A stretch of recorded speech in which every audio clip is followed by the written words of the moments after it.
दोस्तों, आज की कहानी बहुत ही ज्ञानवर्धक है, इसीलिए सभी से यह निवेदन है कि इस कहानी को पूरा अंत तक ध्यान से सुनिएगा, जिसे जान करके आप ये जानेंगे कि कम उम्र में ही बुढ़ापा क्यों आते हैं।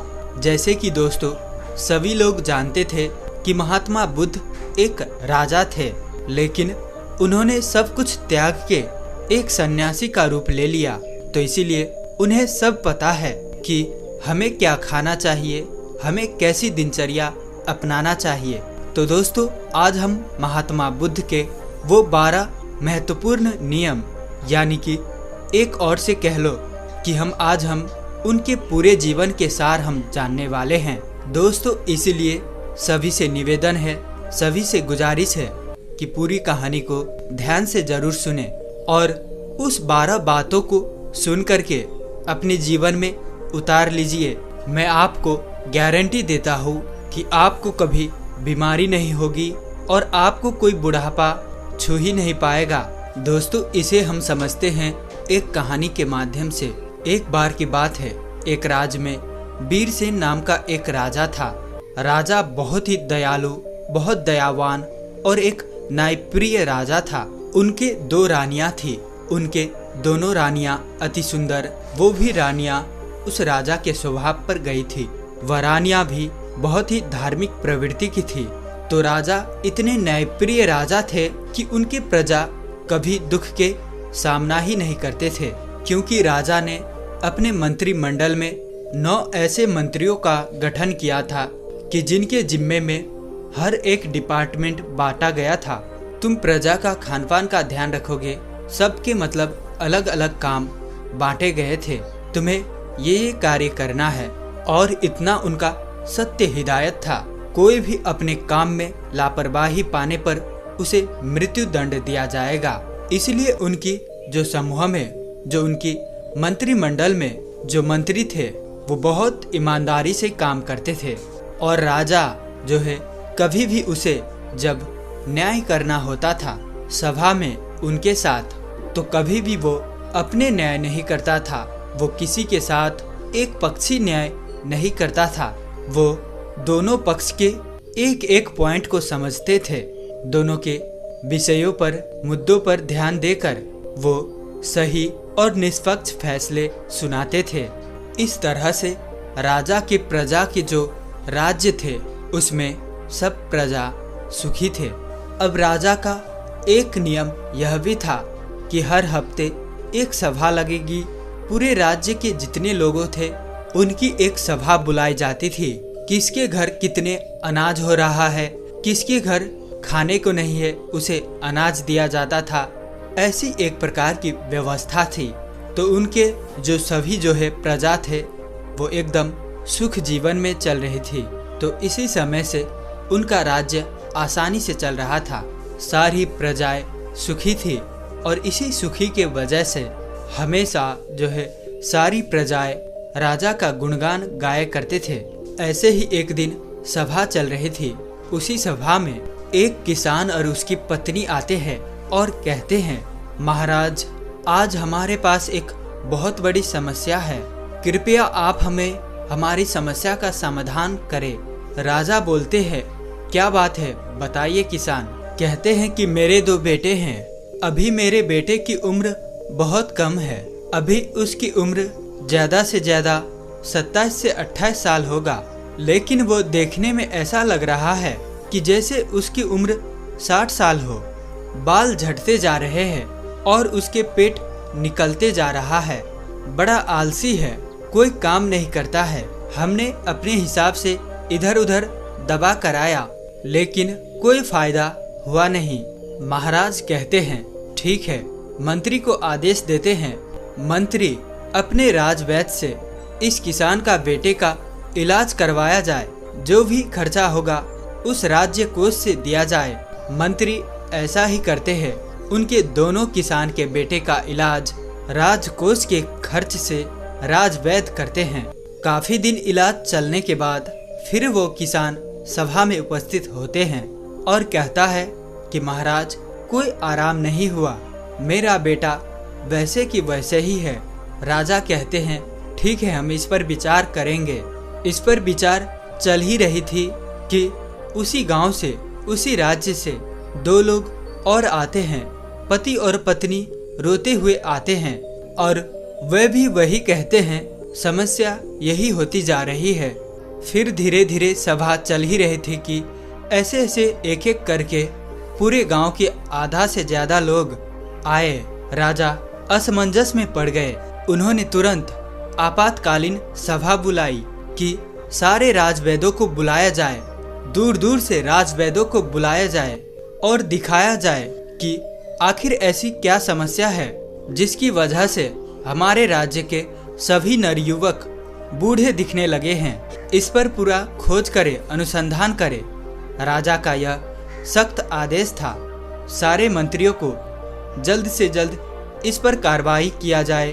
पूरे राज्य के छानबीन करके सबके घर के पता लगाया जाए कि इसका क्या कारण है। बाहर से भी वैद्य को बुलाया गया। जितने जितने प्रसिद्ध वैद्य थे सारे वैद्य को बुलाया गया और फिर एक आपातकालीन बैठक की। उस आपातकालीन बैठक में सारे राजवैद्यों से विचार विमर्श किया गया कि राजवैद्य लोग, आपके पास 10 दिन का समय है। इस 10 दिन के समय में पूरे राज्य के हर एक घर घर की बीमारी का आप पता लगाइए। ऐसी कौन सी बीमारी है, क्या चीज खाने से ये हो रही है, उसे पता लगाया जाए। जो भी राजवैद्य इस बीमारी का सही सटीक पता लगा लेगा, उस राजवैद्य को पुरस्कार के रूप में मैं एक राज्य दे दूंगा।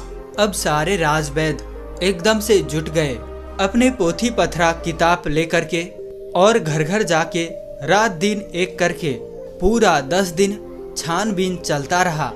फिर 11वें दिन राज की सभा लगती है। उस राजसभा में सारे राजवैद्य, पूरे राज्य के लोग इकट्ठा होते हैं। फिर राजा एक एक करके सारे राजवैद्य से पूछते हैं। सारे राजवैद्य अपने अपने विचार रखते हैं। महाराज, हमने तो बहुत छानबीन किया और छानबीन के हिसाब से औषधियाँ और उपचार भी किए, लेकिन किसी को आराम नहीं मिल रहा है। तो उसमें से एक राजवैद्य खड़ा होता है जो बहुत बुजुर्ग था। उसकी उम्र लगभग 130 से 135 साल की थी और उसने कहा, हमारा जो अपना निष्कर्ष निकला, हमारा जो अपना अनुभव है, उस अनुभव से हमें यही लगता है कि यहाँ के रहन सहन, यहाँ के खाने में कुछ दिक्कत हो रही है, जिसकी वजह से ये सब हो रहा है। लेकिन हमारे पास इसका सटीक जवाब नहीं है। राजा उस बुजुर्ग राजवैद्य की बात को सुनकर असमंजस में पड़ जाता है। 130 साल का बुजुर्ग बता रहा है तो इसका समाधान क्या होगा। कुछ देर बाद वह राजा कहता है, राजवैद्य, आप अब इसका समाधान आप ही बताएंगे, क्योंकि हम आज 1 महीने से इसके कारण हम खुद बहुत ज़्यादा चिंतित है। हमारी प्रजा परेशान होती जा रही है और हम भी देख रहे हैं, हम भी इसी सोच में परेशान होते जा रहे हैं। मेरे भी बाल झड़ने शुरू हो गए हैं। हमारे परिवार में महारानियां, राजकुमार, राजकुमारियां जो भी है, सब लोग अपनी प्रजा से परेशान है। आखिर समाधान तो बताइए। फिर वह राजवैद्य हाथ जोड़कर खड़े होते हैं और राजा से कहते हैं, राजा हमें क्षमा करिए, लेकिन हमारे पास एक उपाय जरूर है। इस समस्या का सारा समाधान एक ही आदमी के पास है। अगर उस आदमी को ढूंढ के लाया जाए तो आपकी राज्य के सारे समस्याएं खत्म हो जाएगी, सारी बीमारियां खत्म हो जाएगी। उनके अलावा इसका समाधान किसी के पास नहीं है। महाराज कहते हैं, राजवैद्य जल्दी बताइए, इस शुभ काम में देरी मत करिए। मुझे जल्दी उस महापुरुष, उस ज्ञानी का नाम बताइए, हम उन्हें अपनी राज्य में आमंत्रित करेंगे। वह राजवैद्य कहता है, क्षमा करें महाराज, हमें उनका पता नहीं है कि वो कहाँ रहते हैं, लेकिन उनका किसी राज्य में उपदेश चल ही रहा होगा। कृपया आप अपने सैनिकों को सारे राज्य में भेज करके पता लगाइए कि महात्मा बुद्ध किस राज्य में है, कहाँ पर वो उपदेश दे रहे हैं। केवल उन्हीं के पास इस समस्या का समाधान है और दूसरा किसी के पास इसका समाधान नहीं है। राजा ये बात जैसे सुनते हैं राजवैद्य के मुंह से, अपने जो वो 9 उनके मंत्री थे जो सबसे काबिल मंत्री थे, उन्होंने उनको आदेश दिया कि जल्दी से जल्दी महात्मा बुद्ध का पता लगाया जाए और उन्हें आदर सम्मान के साथ अपने राज्य में लाया जाए। ये हमारा सख्त आदेश है। इसके लिए जितने भी सेना चाहिए, जितने भी गुप्तचर चाहिए, ले लीजिए और आप पता लगाइए इस समय महात्मा गौतम बुद्ध का उपदेश किस राज्य में चल रहा है। वह जरूर आएंगे, उनका हमारा संदेश भेजिए। अगर वह नहीं आते तो आप मुझे बताइएगा, मैं खुद उनके पास चला जाऊंगा। अपने समस्या का निवारण लेकर सारे मंत्री तुरंत चारों दिशा में फैल जाते हैं और काफी अथक प्रयास करने के बाद, काफी मेहनत करने के बाद महात्मा बुद्ध का काफी दूर राज्य में पता चलता है कि वहां उपदेश दे रहे हैं।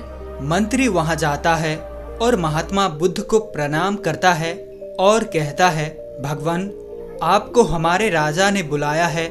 हमारे राज्य में बहुत बड़ी बीमारी आ गया है, कृपया आप हमारे साथ चलने का कृपा करें। महात्मा बुद्ध इतने दयालु, हंसमुख, उनका तो बस एक ही उपदेश था कि हमारे पूरे भारतवर्ष स्वस्थ निरोग रहे, किसी के मन में छल कपट ना हो, कभी कोई दुखी ना हो, सभी लोग हंसते रहे। जैसे ही उन्होंने सुना सैनिक के मुंह से, उन्होंने कहा, क्यों नहीं, तुरंत चलते हैं। और महात्मा बुद्ध उस मंत्री के साथ मंत्री के राज्य में आने के लिए तैयार होते हैं और उनके साथ जो उनके शिष्य थे वो भी आते हैं। महात्मा बुद्ध को राजा दरबार में स्वागत करता है, उन्हें प्रणाम करता है, उन्हें सादर आमंत्रित किया जाता है, बड़े स्वागत सम्मान किया जाता है। और फिर वह राजा महात्मा बुद्ध से कहते हैं, आप ये हमारे प्रजा, अब देख रहे हैं इतनी विशाल प्रजा है, बड़े ही हंसमुख प्रजा थी, बड़े ही सुखी प्रजा थी, लेकिन आज इनके ऊपर बहुत भारी विपत्ति आ गई। जब इनके ऊपर विपत्ति आ गई है तो मान लो हमारे ऊपर भी विपत्ति आ गई है। ये प्रजा नहीं है, ये हमारे परिवार के सदस्य है। कृपया आप ही इन सब का समस्याओं का समाधान करें।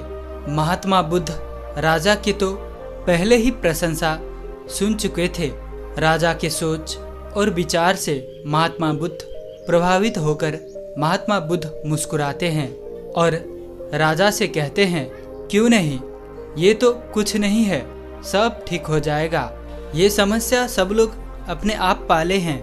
ऐसी बातें सुनकर राजा मुस्कुराता है, इतनी बड़ी समस्या है और महात्मा बुद्ध कह रहे हैं कोई समस्या नहीं है।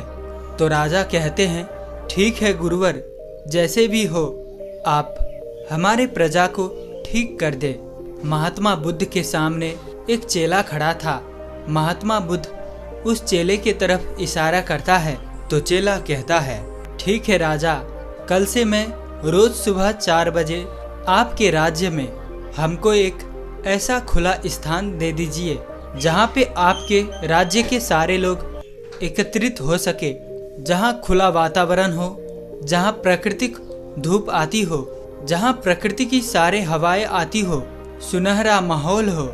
वहाँ पे कल से हमारा 4 बजे से शुरू हो जाएगा लोगों को उपचार देना, लेकिन उससे पहले आप अपने राज्य में एक आदेश लागू कर दीजिए कि सब उस स्थान पे, आपके पूरे राज्य पे और आप खुद उस स्थान पर सभी लोग उपस्थित हो। सभी लोग को वहाँ से कल से ही उपदेश देना शुरू हो जाएगा और यह उपदेश 12 दिन तक चलेगा। 12 दिन करके एक एक उपदेश दिया जाएगा और 12वें दिन आपकी जो पूरी प्रजा है वह प्रजा स्वस्थ हो जाएगी। राजा शिष्य की मुंह से ये बात सुनकर बड़े खुश होते हैं। सिर्फ 12 दिन में राजा कहते हैं, ठीक है, जो भी खर्चाए आएगा वो सारे हमारे राज्य कोष से दिया जाएगा। फिर वह शिष्य कहता है, कोई खर्चा नहीं आएगा महाराज, आप निश्चित रहिए, आप सिर्फ और सिर्फ अपने प्रजा में ये सख्त आदेश करवा दीजिए, जो 4 बजे यहाँ उठकर नहीं आएगा उसे दंड दिया जाएगा। राजा ने ये आदेश लागू कर दिया और कहा कल सुबह सबको वहाँ आना है। राजा ने एक बहुत बढ़िया सा स्थान निर्धारित किया और कहा कि कल पूरी प्रजा उसी स्थान पर आएगी, हम भी आएंगे और वहाँ पर महात्मा बुद्ध की विचार को सुनेंगे और जैसे महात्मा बुद्ध कहेंगे हम उसके पालन करेंगे और हमारे सारे गुप्तचर सबके घरों पर निगरानी रखेंगे।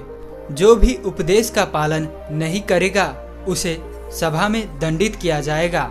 ये सारी बातें घोषित करने के बाद पूरी प्रजा महाराजा को प्रणाम करती है और कहते हैं नहीं महाराज, हम सभी लोग वहाँ पर उपस्थित होंगे। महात्मा बुद्ध को सभी लोग प्रणाम करके वहाँ से चले जाते हैं। उस दिन की सभा वहीं पर स्थगित होती है। फिर अगले दिन कल से महात्मा बुद्ध के प्रवचन शुरू होने वाला था। उसमें वो उपदेश देने वाले थे। कल पहला उपदेश था तो वहाँ पे सबको 4 बजे आना था। महात्मा बुद्ध वहाँ पे 4 बजे पहुँच जाते हैं और उस राज्य के सारे लोग 4 बजे पहुँच जाते हैं। फिर वहाँ पे महात्मा बुद्ध पहला उपदेश बताते हैं। वो पूरी राज्य को संबोधित करते हैं और अपने शिष्य को इशारा करते हैं कि लोगों को बताओ। उनका शिष्य खड़ा होता है अपने स्थान से और कहता है कल से पूरे राज्य के लोग 4 बजे उठेंगे। सुबह 4 बजे 4 बजे जो होता है वो ब्रह्म मुहूर्त होता है। इसी 4 बजे सबको उठना है। सब उठने के बाद 2 से 3 गिलास गुनगुना पानी करना है और सबको बैठ के अलथी पलथी मार के जो गुनगुना पानी है वो मिट्टी के बर्तन में पीना है। मिट्टी के बर्तन से पानी सीप सीप करके पीना है। इसी को जो अनुसरण नहीं करेगा वो आराम नहीं होगा। महात्मा बुद्ध का पहला उपदेश था। इस पहला उपदेश को पालन करेगा और उसके बाद कल दूसरा उपदेश दिया जाएगा। कल ये उपदेश का सब पालन करके आएंगे। सभा वहीं समाप्त होती है। फिर अगले दिन सभी लोग समय से उपस्थित होकर वहां आ जाते हैं। सब लोगों से फिर महात्मा बुद्ध के शिष्य पूछता है क्या हुआ, कितने लोग पालन किए। सब लोगों ने हाथ उठाया और सभी ने कहा कि हमने इसका पालन किया और आज हमें बहुत आराम मिला।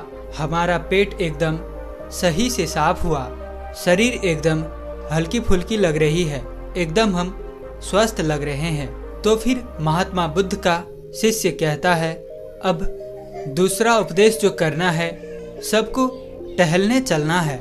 यानी कि आज के ज़माने में कहे तो सबको मॉर्निंग वॉक करना है। अपने अपने उम्र के हिसाब से सबको चलना है और चलना कितना है, 2 से 3 किलोमीटर। सबको 2 से 3 किलोमीटर चलना है।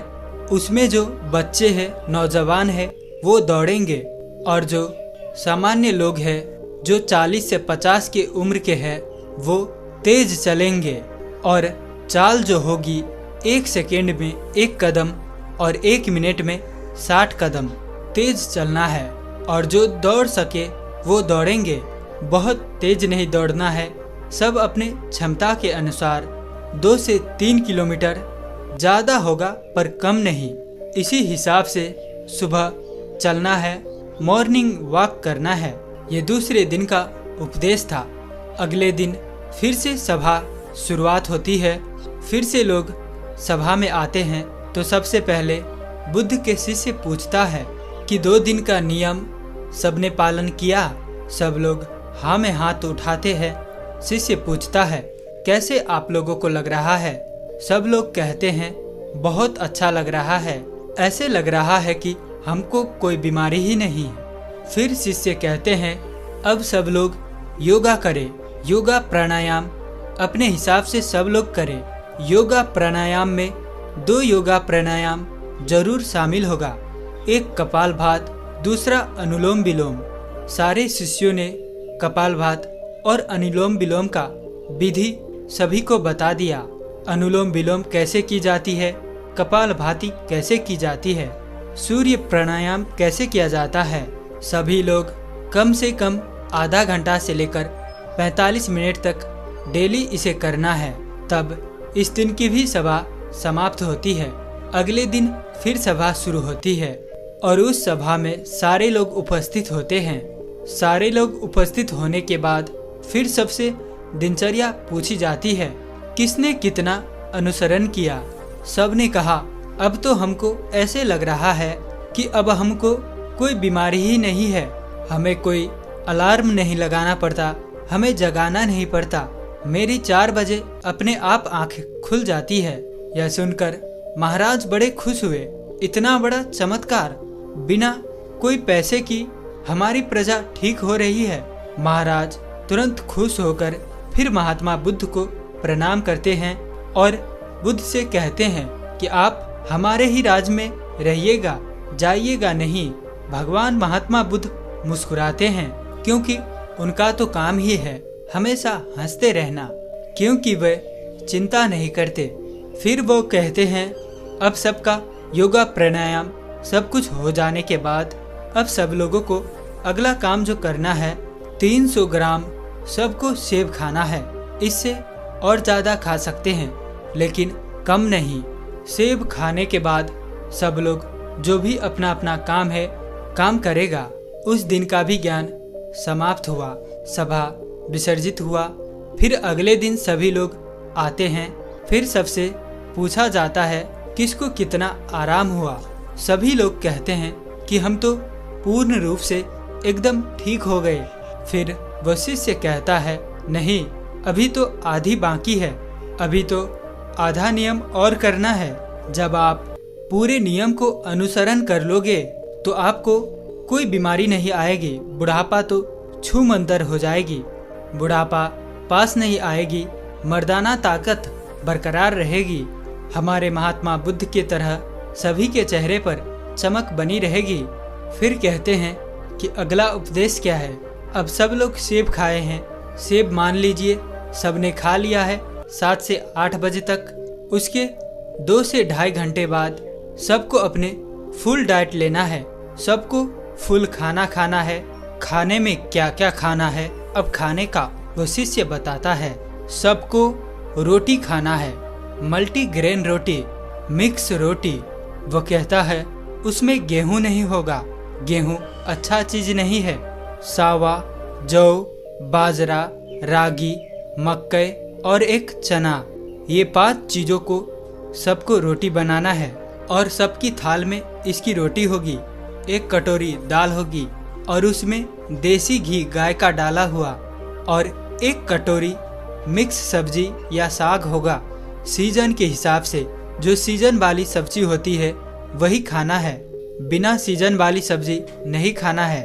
बिना सीजन वाली सब्जी स्टोर की होती है, वो नुकसान पहुंचाती है। साग सब्जी जो भी खाना है वो सीजन के ही खाना है। ये सारी चीज़ें खाने के बाद उसके आधे घंटे के बाद उसमें 1 कटोरी 200 ग्राम सबको दही खाना है।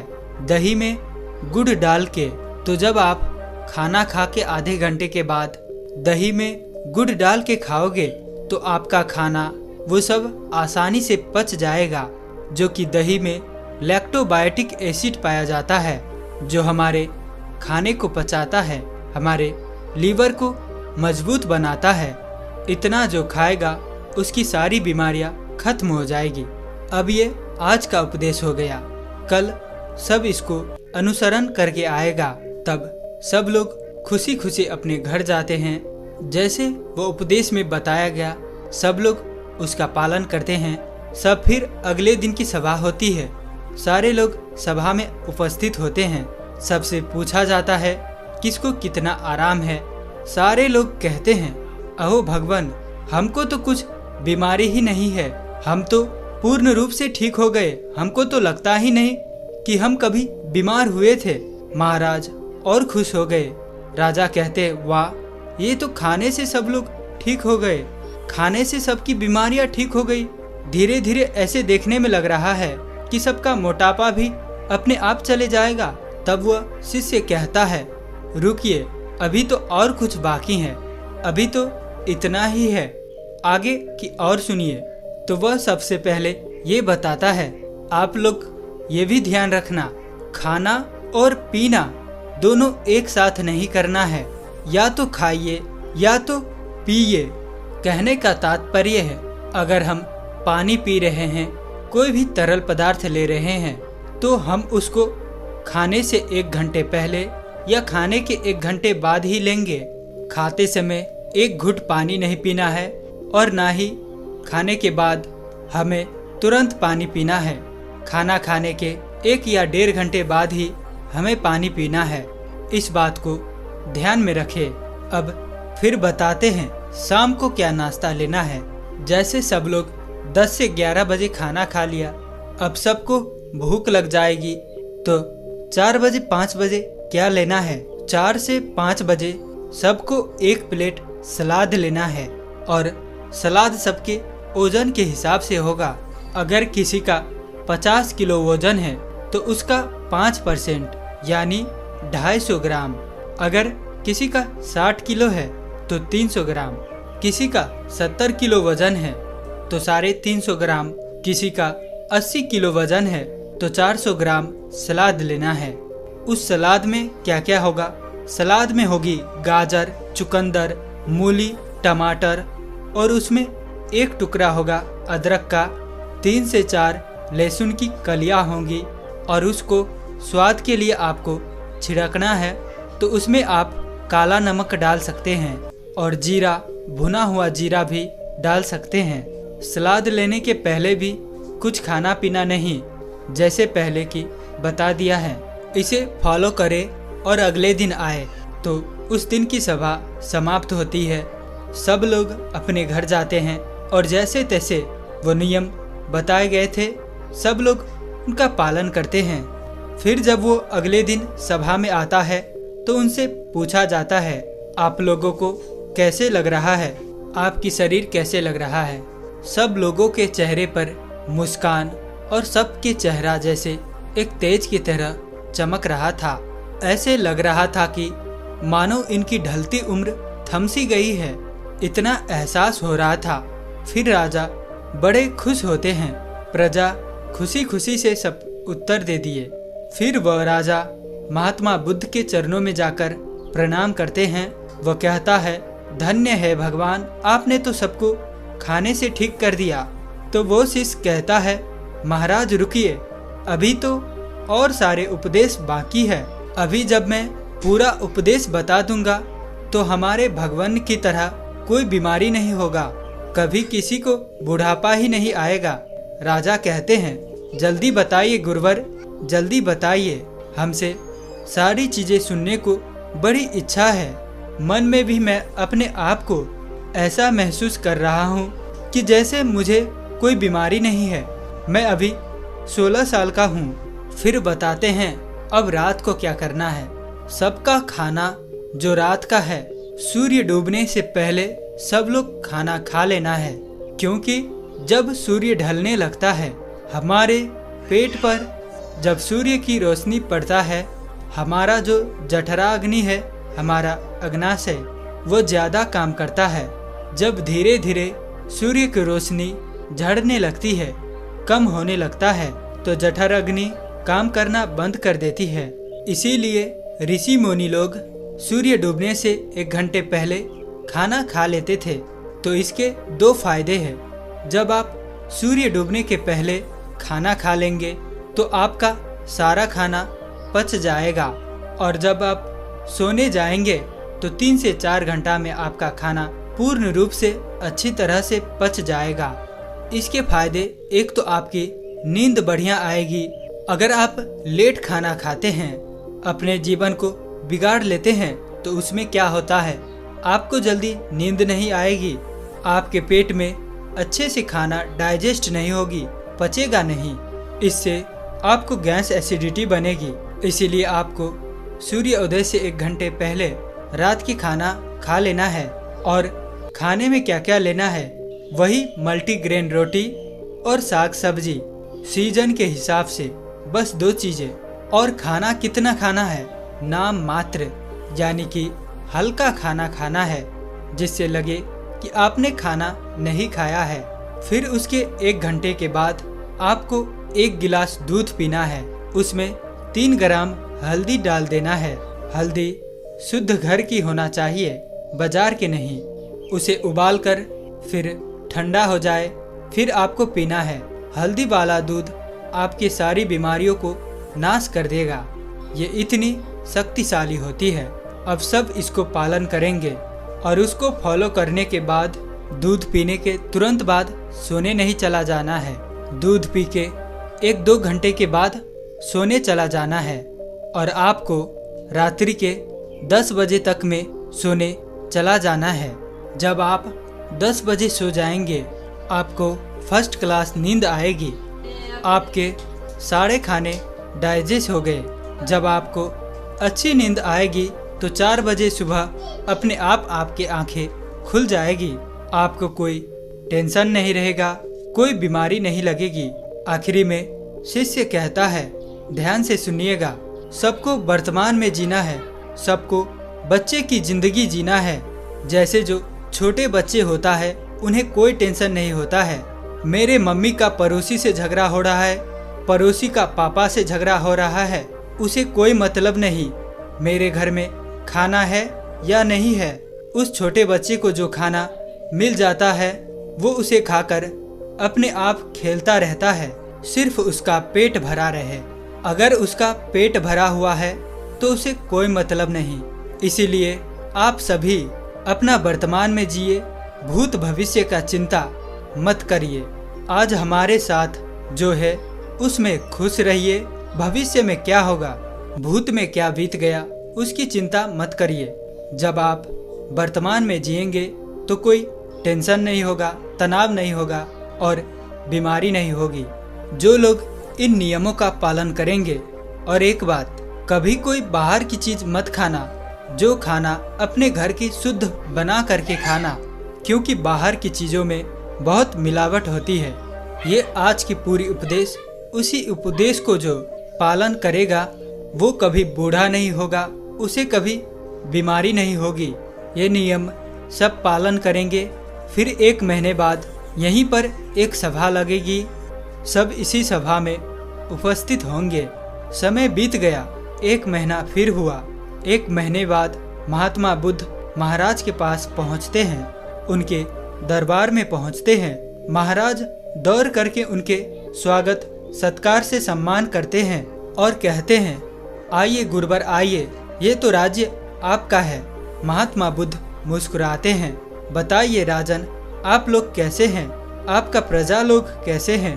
राजन कहते हैं, अहो भगवान, आपने जो उपदेश दिया है, हमारी पूरी प्रजा ऐसे देखने में लग रही है जो 60 साल के थे, लग रहे 15-20 साल के हो गए। सबकी ढलती हुई उम्र रुक गई है, सब लोग हृष्ट पुष्ट है। हमारे राजवैद्य लोग तो बैठ के आराम कर रहे हैं, उन्हें तो कोई दवा की जरूरत ही नहीं है। सब लोग अपने आप तंदुरुस्त है, हमारी प्रजा बड़ी खुश है। मैं यही चाहता हूँ कि कल हमारे प्रजा आपकी दर्शन करना चाहती है। कल सभी को सभा में बुलाता हूँ, कल के लिए आप कृपया करके रुक जाइए। और राजा अपनी पूरी प्रजा को एकत्रित करता है। उनकी सारी प्रजा महाराज भगवान बुद्ध को प्रणाम करता है। महात्मा बुद्ध मुस्कुराते हैं और कहते हैं, आयुष्मान भव। सब लोग खुश होते हैं, पूरी प्रजा खुश होते हैं। इस उपदेश को जीवन भर पालन करने का सब लोग वहीं पर प्रण लेते हैं। और राजा कहते हैं, आपने जो ये उपदेश दिया है, मैं इसे अन्य लोगों तक भी पहुंचाऊंगा, ज़्यादा से ज़्यादा लोगों तक पहुंचाऊंगा। राजा और प्रजा के मुख से ये बातें सुनकर भगवान बुद्ध बेहद खुश होते हैं और फिर महात्मा बुद्ध वहाँ से चले जाते हैं।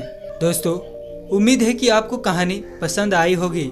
आखिर तक कहानी में बने रहने के लिए मैं किशन शर्मा आप सभी का दिल से बहुत बहुत धन्यवाद करता हूँ। तो मिलते हैं ऐसी किसी और नए वीडियो में, तब तक के लिए अपना ख्याल रखें।